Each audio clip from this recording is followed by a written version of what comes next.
ជំរាបសួរបងកំពុងតែស្វែងរកសម្រាប់ចូលរួមកម្មវិធីមែនអត់ជាមួយនឹងPassport Bot នឹងរកចូលរួមកម្មវិធីទាន់សម័យជាច្រើនជាមួយនឹងតម្លៃសមរម្យនិង quality ល្អ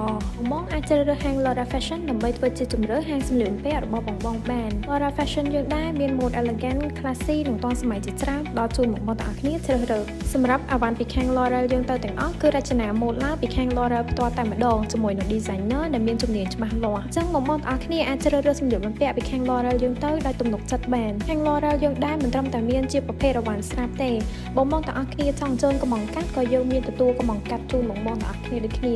សម្រាប់អាវ៉ាន់ស្រាប់នៅខាងប្អូនវិញធានាជូនបងមួយម៉ូតមានតែមួយទេបងអញ្ជើញទិញអាវ៉ាន់ស្រាប់ប៉ុន្តែដូចអញ្ជើញកំងកាត់អញ្ចឹងទៅលើទំហំវិញបងទាំងអស់គ្នាកុំបារម្ភថាខ្លាចពាក់ទៅអត់ល្មមខាងប្អូនសេរីបញ្ចេញពីតូជូនបងមួយក្លឹបព្រាមបងតែម្ដងទៅលើការសេរីបញ្ចេញពីតូគឺខាងប្អូន free ជូនបងរយៈពេលកន្លះឆ្នាំពេញអញ្ចឹងសម្រាប់បងដែលកំពុងតែស្វែងរកចូលរួមកម្មវិធីជាប្រភេទPassport Bot ឬក៏រ៉ូបទាន់សម័យបងទាំងអស់គ្នាអាចអញ្ជើញមកខាង Laura Fashion បានដើម្បីជ្រើសរើសម៉ូដដែលបងទាំងអស់គ្នាស្រឡាញ់ពេញចិត្ត Laura នឹងផ្ដល់ជូនបងទាំងអស់គ្នាជាមួយនឹងភាពជឿជាក់ជាមួយនឹងសម្លៀកបំពាក់របស់ Laura